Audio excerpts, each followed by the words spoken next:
Well, hello everybody. Welcome to Sonictalk episode 763, recorded today on the 19th of July. I had a couple of weeks off, been back, I think I got back last week. Went to Croatia, which is a wonderful country. Never been there before. Very Mediterranean, lots of lovely places and really... I know, because I've been to Greece before, and there's lots of rocks in Greece, and you always get very disappointed because it's quite hard to get to the water. You never remember to bring, like, swimming shoes and stuff. But there, basically, every place there's a place to get to the water, they put in, like, swimming pool steps, so you could just jump in anywhere. It's really... So, yeah, actually, because I'm normally quite chicken when it comes to going in the sea, and I spent a lot of time in the sea just cooling off. It was very nice. And so went to Split, Dubrovnik and Korčula, and... I can thoroughly recommend it. But this isn't really a holiday reminiscence show. This is the Sonictalk podcast, where we talk about all things to do with music technology and synthesizers, drum machines, the production and the tech behind all of these things, distribution, basically anything that kind of fits the bill when it comes to music creation and whatnot. And you know, it's great to see everybody in the chat room. Nice to see a bunch of familiar faces: Jack, Nick Howes, Matt Brown, Billy Butt, Cody, and also Wagyu, of course. Wagyu is very kindly taken on the mantle of admin for the chat, keeps some of the riff-raff out, but also is heavily involved in a lot of the stuff behind the scenes to make this wonderful chat system work. Thank you very much to you, Wagyu. Very much appreciated. Before I move on, I'm just going to play a little plug for our Patreon, because I've been posting some stuff there since I got back. Hey, why not consider joining us on Patreon? We've been a bit more active recently. We've got a couple of recent posts. I posted a preview of the Soma Terror, which we've got in for review. If you have any questions there, you can leave them on the comments on Patreon.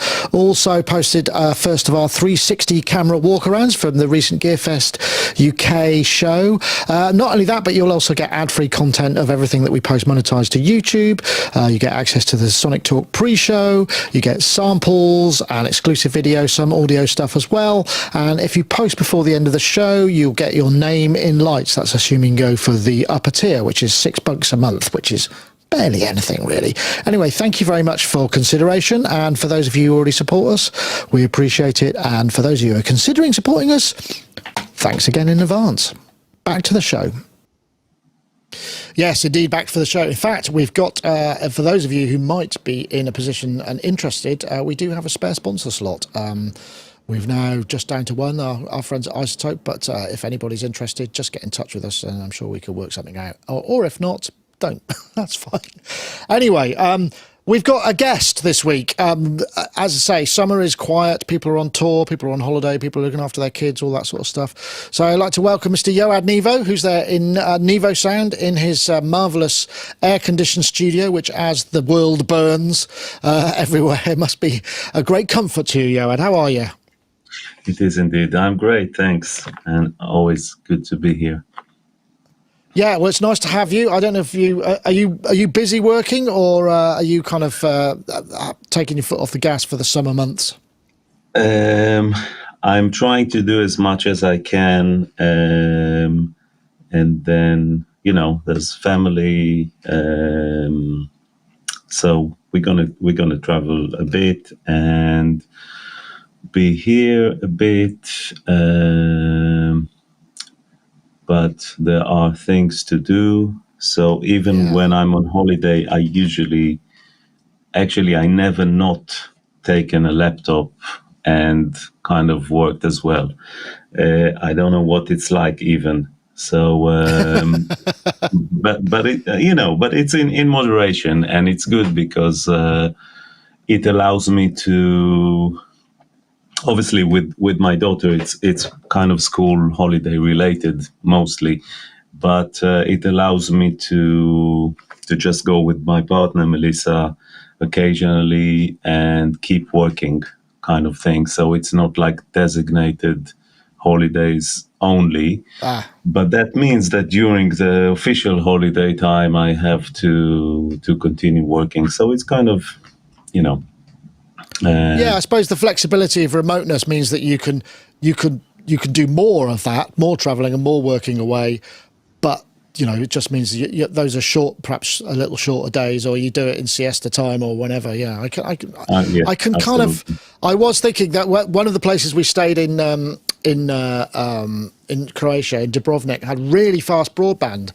So I was in this kind of Venetian sort of apartment right on the square in Old Town Dubrovnik, which is one of the most incredible cities I think I've ever seen. I mean, I know a lot of it was rebuilt, but they've done an amazing job of it. And I just thought I could actually work it. I just need to take my I could have done a show from there. I don't think it would have gone down very well. And also, I think the thing is you forget sometimes when you're not working, the level of heat you're experiencing is okay. But when you start working and your brain starts working, then you're going a little bit hotter, and it's like you just don't have that level of air conditioning and stuff that enables you to not completely melt down. So I don't know whether I'd be able to do that. But I'm certainly willing to give it a try. But I don't think it would have gone down very well because it was just me and my partner Jane who went away. And I think if I'd left her to, I'm going to work now. And also carrying that stuff around is a drag. Sorry, carry on. Totally unrelated, but one of the reasons that our brains as a species got so big is to allow us to run for 4 hours after zebras in the desert and savannah and all that. So I think we can take a lot of heat and our brain still can function. But it's, you need to be in a nice, chilled place, at least in the hotel or wherever you stay. But I mean, as a matter of habit, the first thing I do when I come to any new place is to check the internet speed and and make sure that I'm online and Dropbox is synced and everything, and then I can really relax. But that is so funny. I found I was doing that myself, even though I didn't really need to. I mean, fortunately, just before we went away, one of the main Sonic web server just sort of balked, and I had to rebuild it like 2 days before I was about to travel, which was a drama. I mean, the whole process of going away is a drama. I mean, my daughter was supposed to be traveling with a friend, and we were flying at sort of 6 o'clock in the morning, which meant we had to leave really early. And at 8:30 the previous night, her friend said, I can't find my passport. So we had this massive drama of her. So she ended up asking another friend who came, and then they went with them to Split, where we first went. We just happened to be both going to the same place. So she had a holiday with a friend. And then the original friend said, I found it, I'm on my way. And it's like, no, you can't now, because this is only a it's just, it was so much drama. He still didn't manage to avoid it. That's more for you to come, I think. I don't think your daughter's quite there yet. Problems, isn't it? Yeah, it is. It is. Anyway, I suppose holidays. I suppose the reason I'm going on about it so much is because I haven't been away for a while, and it just felt really quite good. And I think you should, if you can, at least take time out, do something different, go somewhere else. Although in Europe at the moment, the heat is so astonishing. I think. A friend, Peter Grenada, who used to run one of the modular racks, modular manufacturers, I forget what they were called now. He was saying that there was some part in, I think it's the Middle East, where it was 8 degrees Fahrenheit lower than the temperature that humans die. Yeah, the maximum, that's pretty terrifying, isn't it? That's 50 degrees, isn't it, or something? Is it 50? Right. Okay. Yeah, 100 and something Fahrenheit, but yeah. Wow. Anyway, I'm sure you're probably IRCers and all our chat people in the YouTube and in the IRC and in the Twitch are wondering when we're going to get on and talk about music tech, and I suppose we should really. Well, we will. So I suppose actually before I do, just keep an eye out. There's some stuff coming up. I've got another 5 minutes with Chris from Boo, who's done a fantastic little piece on the Arturia Mini Brute, the original. He managed to kind of, although he took it out of storage and he said it was incredibly sticky, because we know that covering is a little bit susceptible to that, so that was a bit grotesque. I've got the Soma Terra, which I've posted a piece up on our Patreon just as a preview. We're going to be reviewing that, and there's a few other things as well. And also, if you didn't see it, our Gearfest videos. We actually went to Gearfest at the weekend in Talyard, Gearfest UK in Talyard Studios, and had that was really nice. Got to meet a bunch of people. So if anyone came up and said hello, there were a bunch of people. Hello back. I'm glad you were there. I think you went as well. It's great, a great environment for those of you who haven't been before. Maybe what we'll do is we'll come back to that, because I do have a video from there. In fact, I think let's do that one first. That's probably the key. Then and then we can talk about it a bit more. So let's throw that in there now. I'm pretty sure this is going to work. Yeah. Hey Simon, how you doing? I'm doing very well. How are you doing? I'm great. So you're my first video of this show. Yeah. But Morning. Surprisingly, this is Sound Service MSL. So you distribute a number of delightful apps. So you've got Studio Logic, you've got Zoom, but also iCon. Yes. It's a brand that sort of sometimes go below the radar, right? Yeah, it's a little bit invisible sometimes, but they're a successful company. They've been making controllers. They're quite well known for their Mackie type controllers, mixed controllers and things.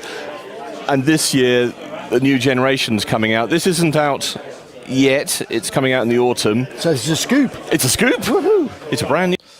Yeah, interesting. I mean, there seems to be a new hybrid set of controllers coming out. We've also got I know that there was the UF1 from SSL, but this one looked kind of interesting because they've sort of built in like an Elgato Stream Deck into part of the panel, which I don't know if you use an Elgato Stream Deck, but I know a lot of people do in their workflows just because it's so easy to create custom buttons and have all sorts of interesting actions and things that really help in a workflow that I don't know how far you can go with theirs. I'm hoping that you'll be able to actually increase some of those functions, but it runs a software layer underneath it. And while it's sort of basic MCU, I think Mackie Control, it's also got like a lot more LCDs and more sort of information coming at you. This is not out until the autumn. I think it's going to be round about $800 or $900 from what I recall.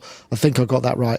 I know Yoad, you have obviously a lot of real desk space in your studio, actually, in terms of, and you have a very small, you have quite a compact controller set. But in fact, can I see, is that a PreSonus you've got to your hand there? Is that one of the PreSonus one-channel ones?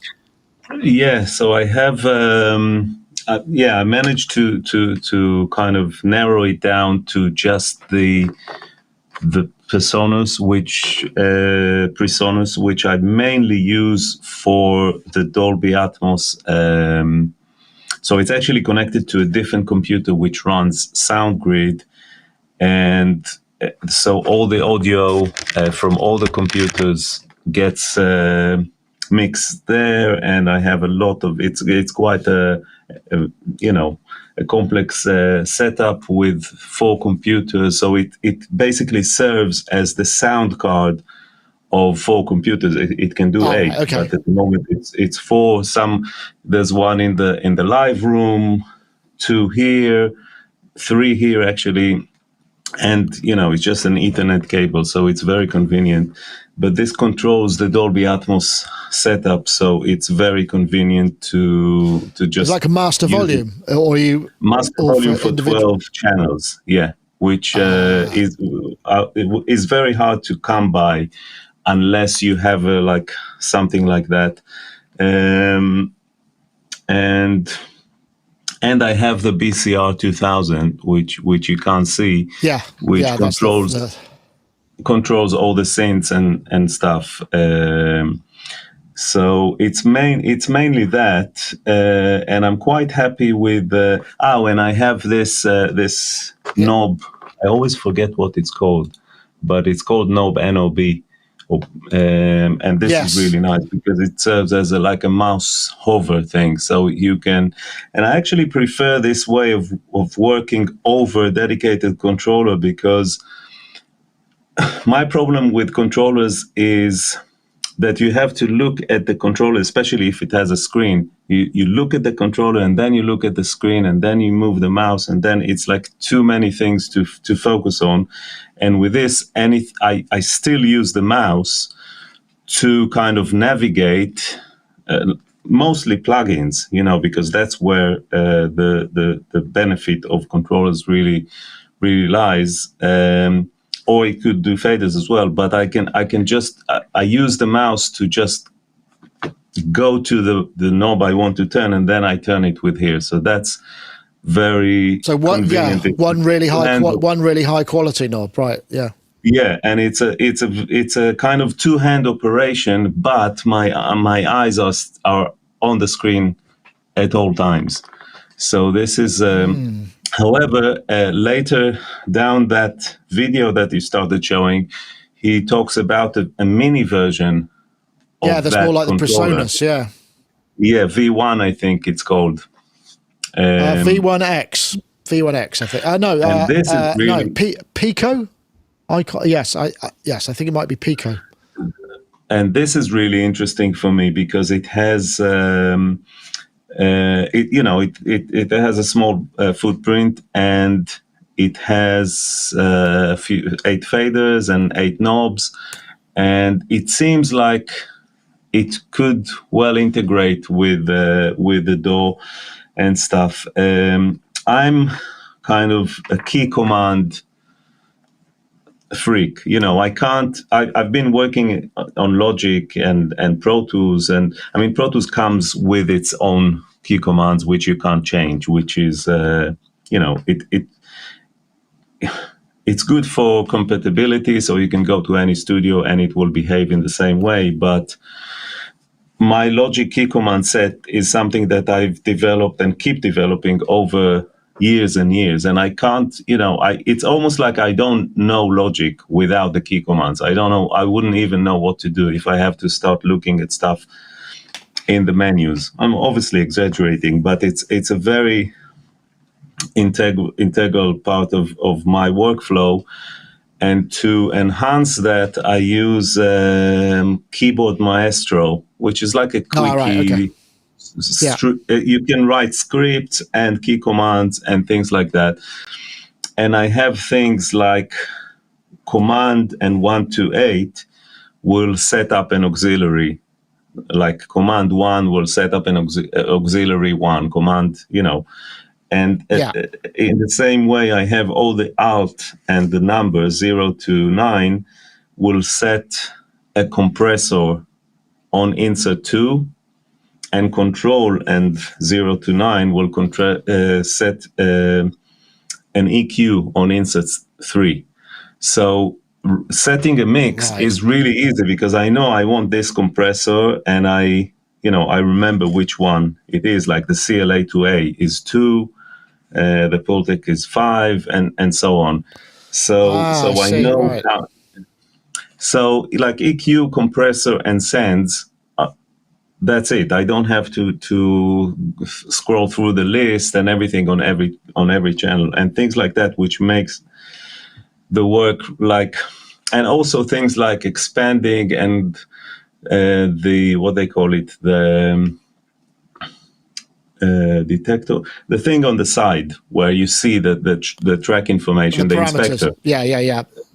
So you can expand it because sometimes it covers the plugins and things like that when you have groups. And so things like that, getting the new gain, region gain, visual, because it's a new thing from the last most recent. So you need to zoom in on that track and zoom in that region to see the handle. Yeah, and all those things I do with key commands, either provided by Logic, which I sort of use and assign the keys that I can remember, or with Keyboard Maestro. So in terms of the workflow, it's mainly sorted or taken care of, and with this knob and the hovering thing, it's quite self-contained, but I'm always on the lookout for more ways of making it even more sort of easier. That's a really interesting thing. It sounds like you've done similar things to me. I mean, when I was using Logic, what I would do is I would go to, when I was doing sessions for people and I could see that they weren't really using key commands, I would kind of enforce my key commands on them. So I try and build a list of clients that all use my key commands and they don't use somebody else's. So it means when I go there, I mean, now it's quite easy to switch command sets and say, okay, I'll have my preferences in here for this. It's not that difficult, but back in the day, it was a little more complicated. But I used to do the same thing where I would zoom. You had a track zoom, so I would everything was squished, so you can move around, and then you go, that one hit Z, and the track becomes essentially fills the screen, or as much as you possibly could. And I was doing much the same thing, well, not the plugin insertion, but I think that's the sort of thing that you can really use the Stream Deck for. And I think the iCon, because I've got an iCon here as well, it's just a little iCon Nano, Platform Nano, which is much the same as what you've got, but the Pico, which I think is the one that he showed, I think that's what it was called, also has a kind of little grid of touchscreen buttons, which is very much like, almost like Elgato Stream Deck built in. And I think if as long as you can do those key commands and maybe macros, then that could be quite interesting, that it would power up. Although I suppose if you were using it to power your so I used the Keyboard Maestro program, which can do a lot of things. It has a wait state, so it can wait to processes to finish, so I can bounce something and wait till it finished to do this and then that. So you can really write very complex scripts for renaming multiple files and things like that. And I just trigger it from the keyboard, which is already here anyway. So do you find yourself getting unreasonably agitated when you watch other people work and they're doing that thing where they're just kind of moving the mouse up to the menu and clicking down and then scrolling all the way down, and then I can't bear to watch it. I just think you've just wasted so much time. It really makes me really agitated. For me, it's all about saving mileage on the mouse. Right. Basically, to use it as little as possible. So to go to a menu and to open it and submenu and click something is such a waste of time. It's like it's like life before the scroll wheel button. You had to go to the side and scroll and then come back and all that. So yeah, I'm totally into optimizing the workflow all the time in anything I do. And obviously the DAW is what I spend the most time in front of. So I'm curious, something like this iCon, which has banks of faders, you can get an expander for it as well. Do you find that you need to write more than one fader at a time? Because a lot of more old school engineers are used to multiple writes, where you're sort of effectively almost like the mix becomes a certain amount of performance. Have used for that sort of thing? Because I know you do a lot of it in the mouse in the DAW anyway, but I wonder whether you miss just being able to grab a bunch of faders. Yeah, so I used to do that on the desk and stuff, and I even used to have like a ruler that I could push a few faders together without setting up a VCA group and things like that. And it used to be a big performance. And when I started getting bored of mixing, not getting bored of actual mixing, but it's, the mundane kind of stuff, I used to say to myself, okay, I'm going to do the entire automation on this track in 8 passes. So I would plan and do this in real time, and trying to kind of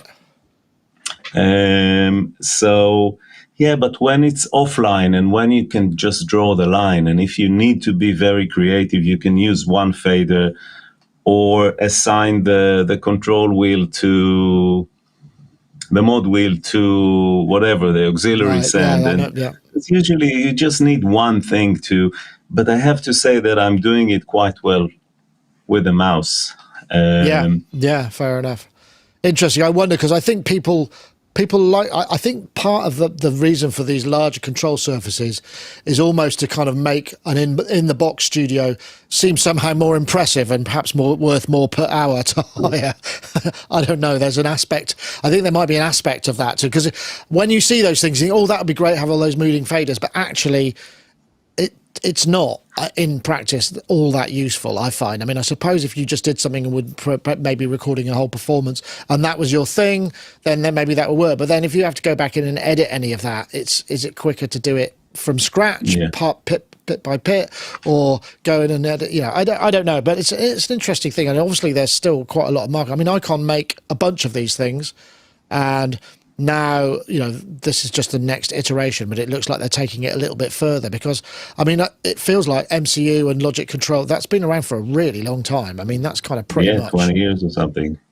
Yeah, I mean, and I always used to find it a pain to use. I think that's one of the reasons why Logic, like in Magic, was purchased by Apple, because they had some sort of thing with the Mackie license to make the UI, and I don't remember the story, but there was something that took too long and their license expired or something like that, and hardware is much more challenging than software. You have to.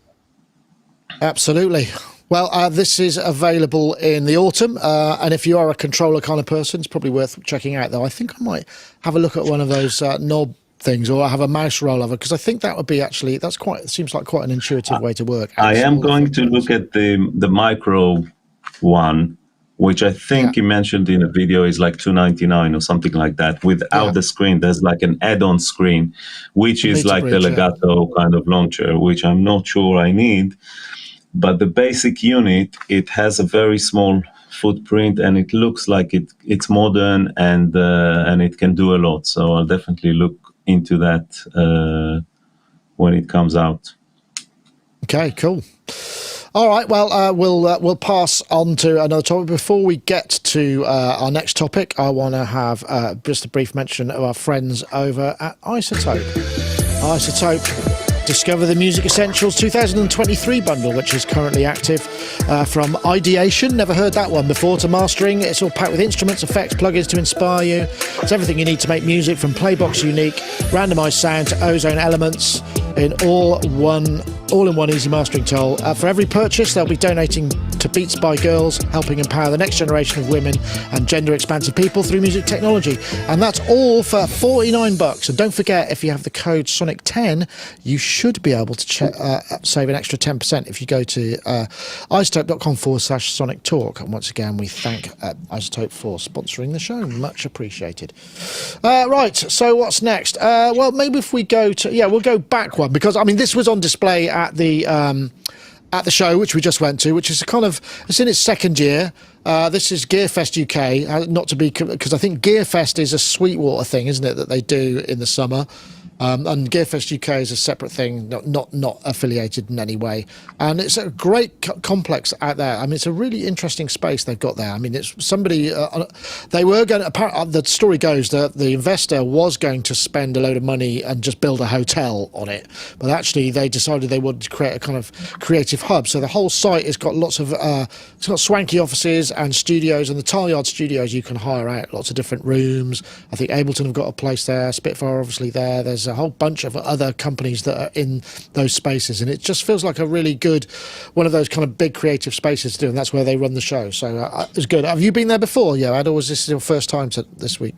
Yeah, I've been there before, but the Gearfest kind of stalls or booths were spread around the whole sort of thing. So I've never been through each and every room, but this time it's really nice. Yeah, it's really nice, and there's a good sounding room there, which they showed the. No, it was just a stereo. There was one room where they showed the focal Dolby Atmos, the Atmos system, which sounded quite nice. But there was another room which was just like a stereo room, which sounded really, really nice. Was that the Augensperger's speakers, the big hip-hop boxes? Was that room that you're talking about? I'm not sure what was in there, but the room itself was like well built and sounded nice. So yeah, it's a nice, and it's like 10 minutes from here, so that's very convenient. Yeah, I mean, the other thing's worth mentioning, I think that they run EMOMs there from time to time as well, so that's worth keeping an eye on. In fact, if you are interested in viewing EMOMs anywhere, let me see if I can find the place. I think if I press that one, what happens there? Yeah, you want... Oh, no, it's not there. I beg your pardon. It's absolutely no... I think... Let me see if I can find... EMOM Dates. Yeah, if I press that one. There we go. EMOM Dates. If you want to check out what's coming. We're working on planning an EMOM in September now. We just couldn't get one to work before then. But keep an eye on all of your EMOM stuff there. So I'm hoping we'll be able to run one in September. We're just trying to finalise the dates on that. Okay, so what's next? Let's go... well, let's go to this guy. This looks kind of interesting. This is on Kickstarter from Artiphon. Oh my god. Like this. What?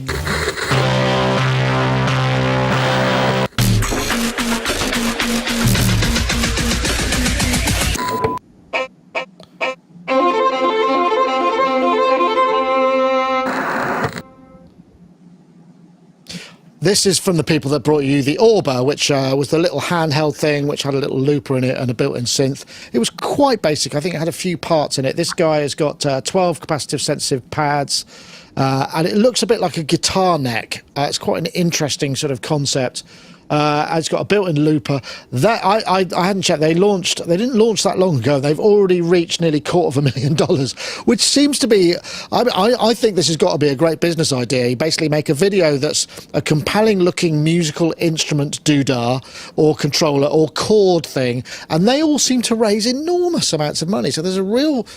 They obviously appeal to something in our psyche that won't that. But for some reason, if we don't play guitar or play keyboards or play any other instruments, we think this somehow will unlock music to us. And it's a really strange phenomenon, this. I mean, this does look quite good, quite sensitive.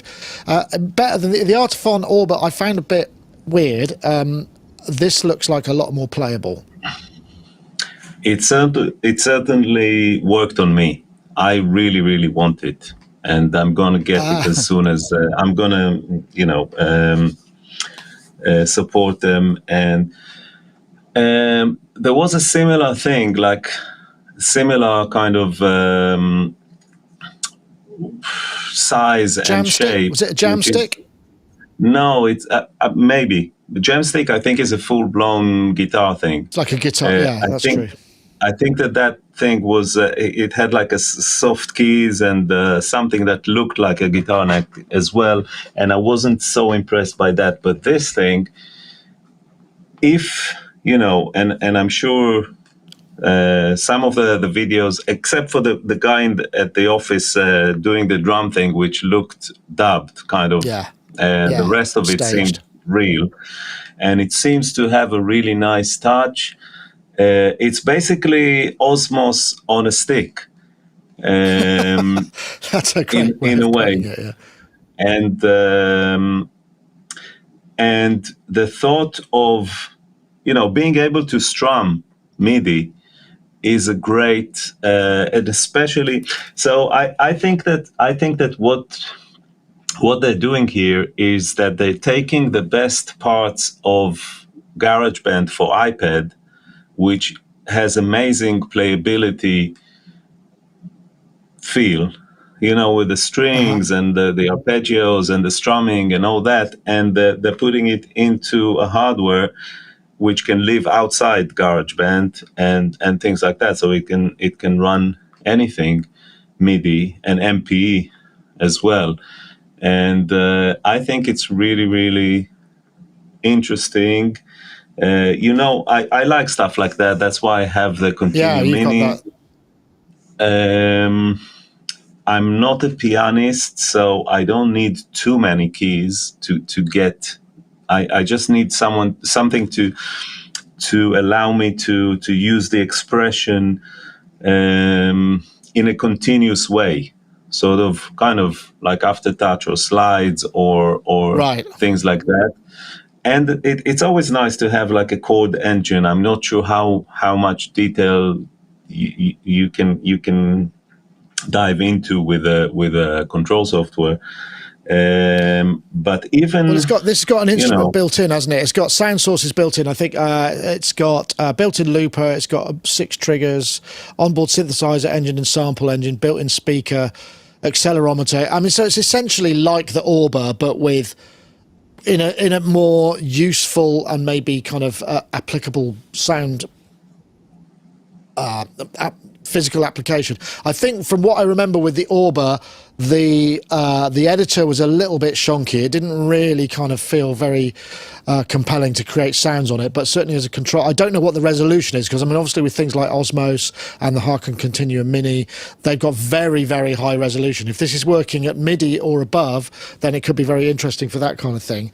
I'm not entirely sure what, they're not specific on a lot of the details, but for, was it $200, $220, probably going to be what, 249? Something, 219 or something for the lower tier, which still gets you the product once it's ready, which I think is in November.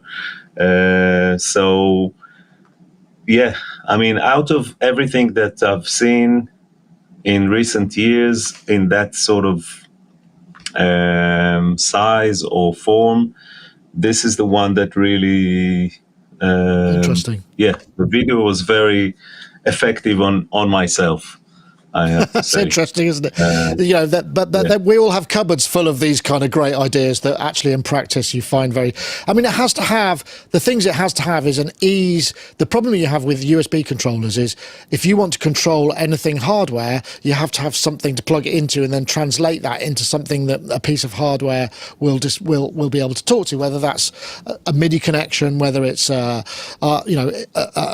USB connection, and those are the things that tend to stop. You just think, oh, I'd like to use it, but actually there's something that makes it more of a hassle to set up. So if they get that part right, then it's the sort of thing that can well be adopted. I mean, you've got the Continuum, there, because presumably that you're using that to play the sounds internally, because it's very, very expressive. So it's a sort of 1 or 2 finger thing that gives you a lot of animation without having to without that much friction in terms of incorporating it, right? Absolutely, and I wouldn't be surprised if I will find myself using the internal sounds on this little thing, because the internal sounds are always really well tailored to the interface. So it's like GarageBand. GarageBand, if you on iPad, I mean, it's so playable. And when you think about it, yeah, it's the same samples that I have on EXS, that I have in Logic, the kind of factory samples, but it's the way you interact with it, it's the way you play it that makes it kind of interesting. And yeah, it's true, I use the internal sounds here. I try to use it as a controller, but it's not really interchangeable or compatible that much with MIDI. You have to do a lot of settings and stuff to change a lot of things and to basically tailor the curves and things like that, and it's too much hassle. But yeah, I really want one of these. Totally. Yeah. Well, good. So perfect sales job. So there we go. We'll see where it comes to in terms of in terms of where it ends. It's still got, I think, 27 days to go. I think they probably are going to reach a considerable volume there, and that's great, because I think they did pretty well with the Artiphon, although it was considered more as a toy or something to bring people into music. So it's actually very popular with people with mobility or eyesight issues, because it's very tactile and just you just bash it and tap it and whatnot. But this maybe will make things a bit easier. Right, okay, well, let's get on to what's the other thing. Well, we can't really avoid this because AI's been in the news. I mean, it's all continuously in the news. If you believe all of the headlines, we're about to all be invaded by robots who can launch nuclear missiles, which I think is very, very far from the truth. And I've said it before, AI is the wrong term to use for this. It's basically large language model arrays and, machine learning, a very different thing to an actual sentient thing. But anyway, this is kind of fun. This is from somebody called, what are they called? There I Ruined It, which is is actually quite apt when you consider a lot of their videos. So let's play it. Hello, I'm not Johnny Cash.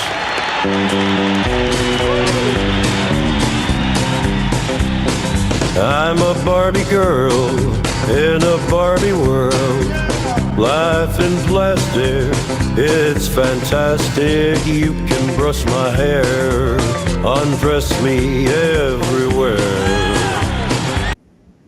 some lovely Johnny Cash-isms in there. I love that, particularly that low swoop at the end of the phrase. I mean, it's very well trained. And, you know, we've heard these things before. I think Nick Howes in the chat room was talking about Vocaloid in the past. You know, these things have been with us for a long time. But this notion of taking the essence of a performer and having them sing whatever you want, and you know, obviously this is very much in the classic mold of Johnny Cash's backing band, which would be more of your sort of skiffle kind of vibe, I suppose, on early rock and roll. It just seems to work, and I know, I mean, I'm sure to your ear, you know, you were hearing kind of anomalies and whatnot, but compared to where it was maybe only even a couple of years ago or less, it's pretty impressive now, right? Yeah, I mean, you know, it's a bigger picture sort of thing. It's not about the quality or what, it's just the fact that it can do that. My only problem with that is when they use it for changing the voices or the lyrics or whatever you want to call it of people who are no longer living, which, you know, they can't say whether they like it. You know, maybe he would say, wow, this is great. Or maybe he will be furious. But the fact that you take out it seems a bit, I wouldn't say unfair, but I mean, you sent another link of like a new Oasis album, all sung by, like a fake Oasis album sung by AI.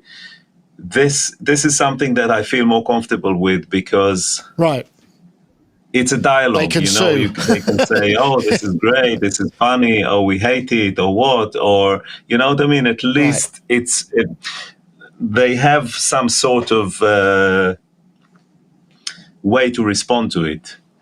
Yeah, I get your point. Yeah, I get your point. I suppose I hadn't really considered that, but that's a very valid point. And I think obviously this opens up a huge can of worms in kind of would they, should they, could they? What does it mean? I mean, obviously, you know, everybody's going to be freaking out, and everybody, you know, does this mean that you know, the record companies are poised to, because presumably the contracts they've had artists signing for presumably the last 10 years or longer will incorporate this thing and give them the opportunity to be able to do what the hell they like. Or maybe it's publishing that allows them to do that. I wonder, because it's record companies tend to own the recordings, publishing owns the intellectual copyright. So I don't know how that is. It going to be?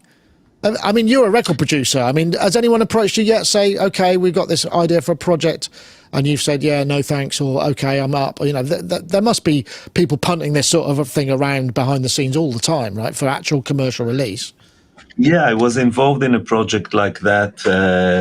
I think like probably 18, if not 20 years ago, of forming a virtual band, animated, and that was way before AI. But yeah, it was kind of similar to the Gorillaz in a way.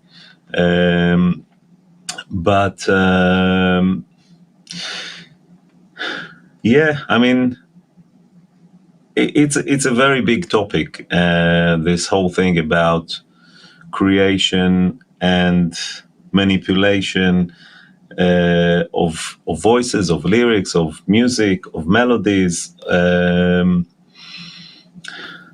I don't know. I'm not entirely sure what I think about it. I mean, it's not entirely negative because you have to go with technology. Technology, I don't want to be a grumpy old man saying, oh, it's not real, or it's not that, or, you know, it is what it is. And MIDI is not real. And doing punching in and out on a multi-track tape is not real. So what is?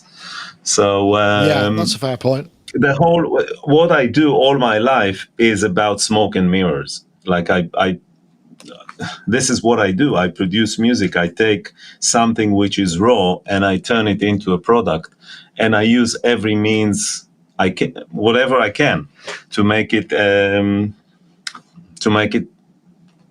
a great product.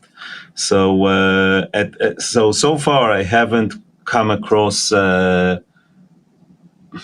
something like that, or produced a fake person or anything like that. But you know, I'm sure it's just a matter of time. I suppose the interesting thing is we're having a discussion. I was talking pre-show, just sort of ruminate. We have a group of editors and sort of journalists and videographers that get together every once in a while in Bath, and we were talking about AI then, and it was very interesting. This kind of what one of the theories that was expounded was there will be, you listen to the top 10 pop, just say top 10 pop in any country, there's a certain genericism to it. It's generic, generally speaking. You do get great works. I'm not dissing pop music. I love pop music, but it becomes, by its very nature, everybody's chasing the zeitgeist, so they tend to follow like a flock, like a school of fish, so they all have similar characteristics. Yeah. So it's not that far a stretch to kind of go, well, somebody could probably, without a great deal of imagination from where we are now, take it to a situation where, you could produce a bunch of fairly generic pop music that might be acceptable to a certain number of the population. And then maybe, that's your kind of Spotify at £2 a month, where you only get AI generated music. Then your £10 a month gets you stuff that's made by real humans. And so you end up with this sort of, almost this sort of, like we have tier, in society at the moment, there are these tiers of like, well, if you haven't got any money, this is what you get. You go and shop at Lidl's. If you've got loads of money, you go to Harrods. Maybe we're going to end up in that kind of situation. I mean, I hope not, but I wonder if I wouldn't do that, because I think that a lot of people may go to the lower tier, not because it's cheaper, but because they will like it more. There's a chance of that. And what you said about the charts and all that is relevant to Netflix as well. There's a kind of vibe, a current sort of trend and it's also about fashion and everything, and it's always been like that. I think that the problem, maybe it's not a problem, but all these neural networks are based on data that was generated by humans. So they're basically processing that data like Johnny Cash, and like ChatGPT, which basically takes the entire text of Midjourney for graphics and all that, or Music ML for music. And there's loads there, and there's probably enough to be generated for another 100 years. But there will come a point where either it could... I don't think it will run out. I think it will be able to generate original ideas, original stuff.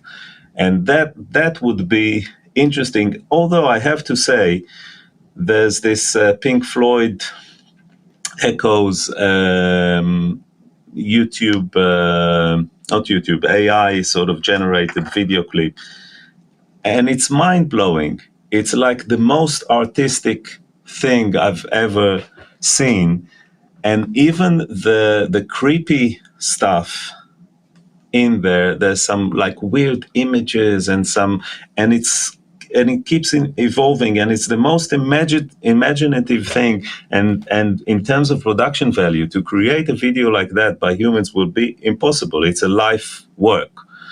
And I also spot, I know it's a bit far-fetched, but some of the images there are so creepy and so disturbing that it's almost like the way of the machine to voice its agony or its or its existential misery or something like that. So it kind of throws in some very, very. But isn't that? I mean, that's the nature of humans are always trying to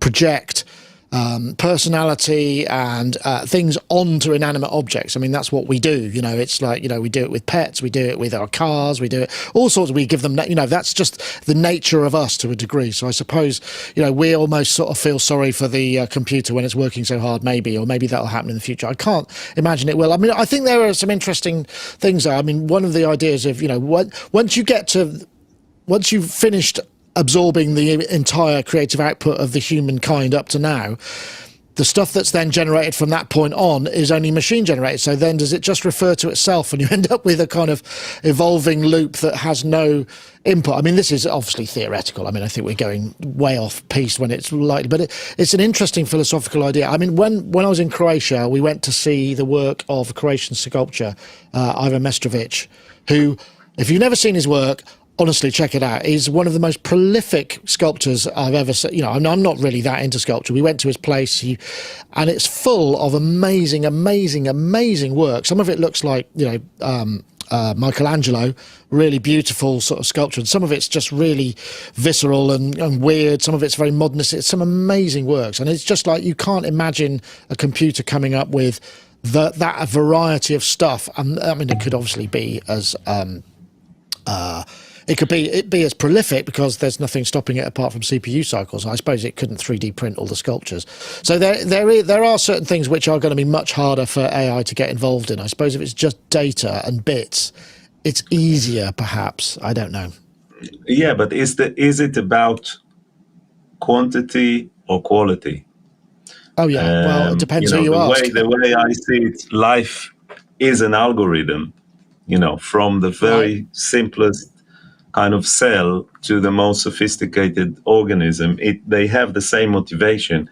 And once you give that motivation to a machine and the ability to, you know, to produce stuff with tools that can create art and mathematics and coding and this and that, and it has a feedback loop where it can, I mean, the great thing about, great or not, I mean, the big thing about ChatGPT is that, okay, they presented this to the public, but now they can learn from the public, from the interaction of humans with this. And that will bring the next big step in the evolution of that thing. And once it is able to learn by itself, which it still already can to a certain extent, but it's based on biasing and weights and all that, which there's still a big human factor kind of within that whole process. But I don't know if it's, and then the big question, whether consciousness is something that occurs naturally once you have enough computing power, like we. Well, some people say that is, yeah. Some people say that is. It's a matter of how fast your real-time feedback becomes.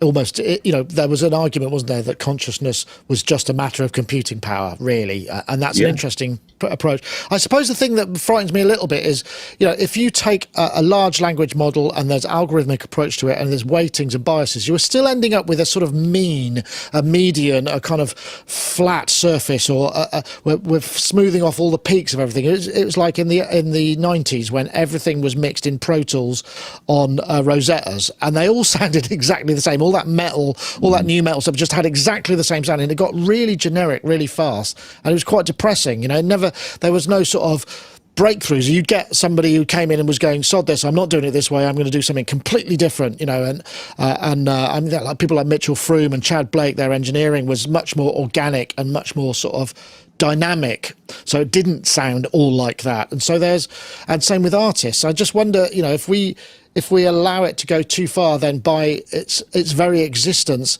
our ability to discern between what used to be considered good and high art and things, and what is just dirge, is going to become reduced, because we're no longer going to see the dynamic range in the creative output of humanity as a whole. Sorry, that's a bit of a heavy question, but you know what I mean.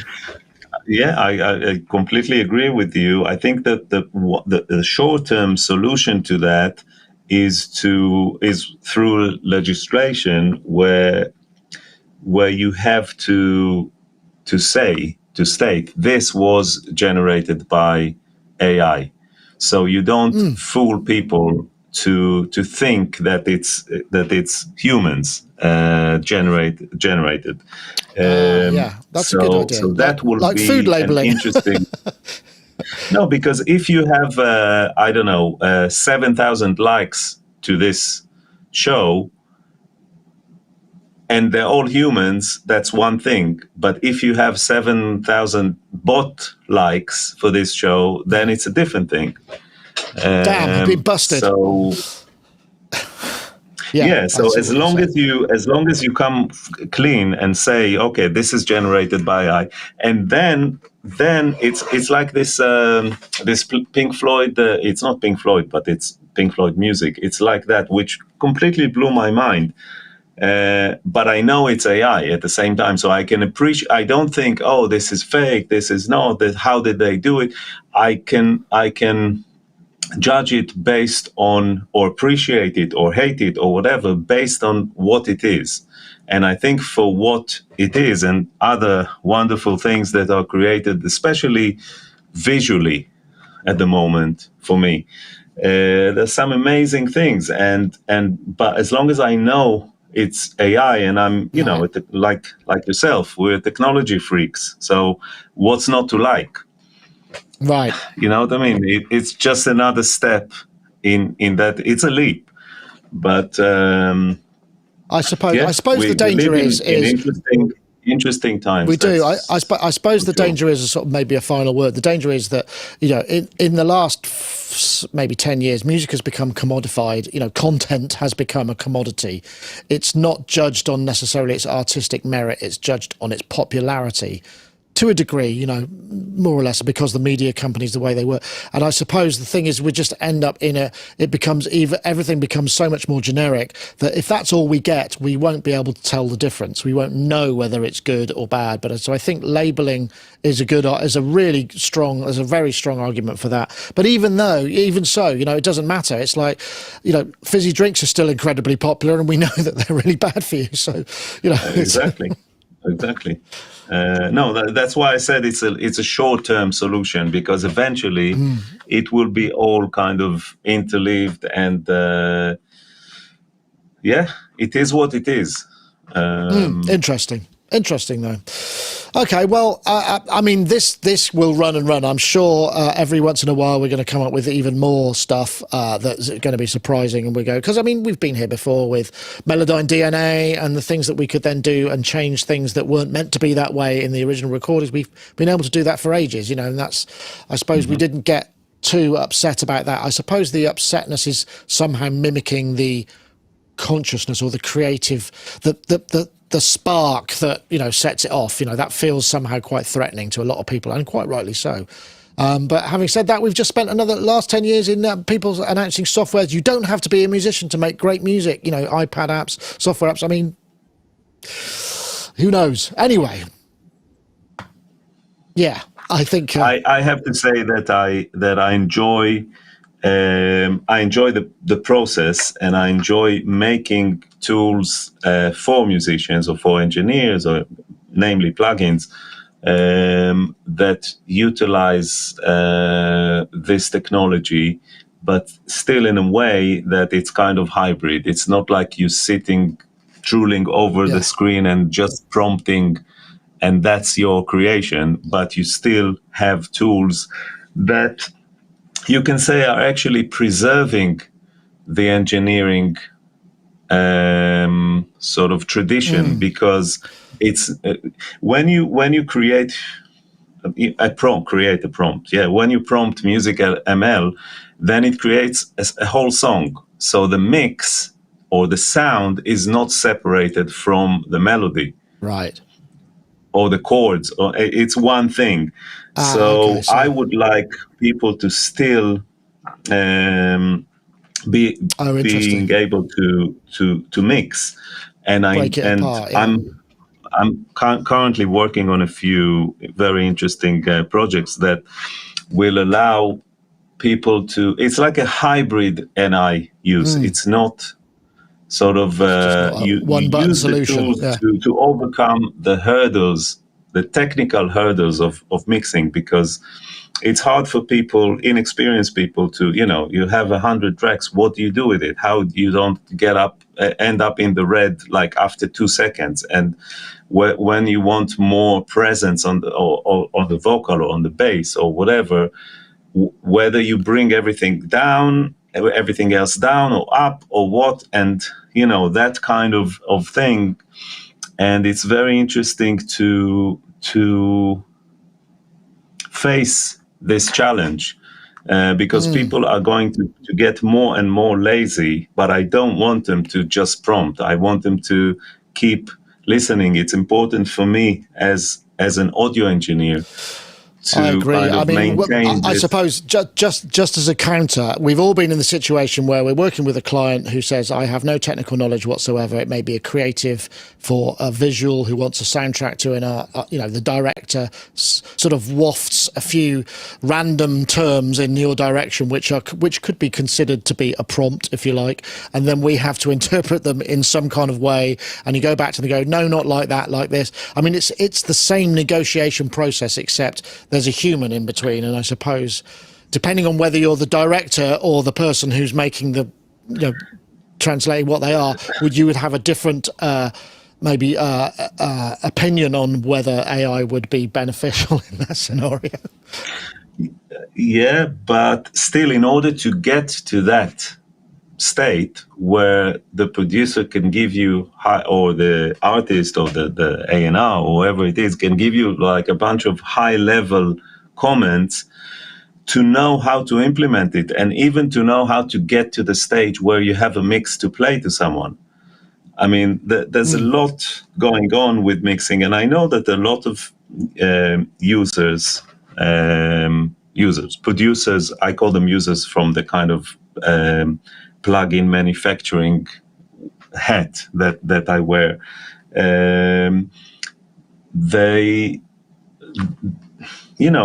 having trouble mixing because it's a complicated process, and it's you have to build it from the ground up, and you have to know what you're doing.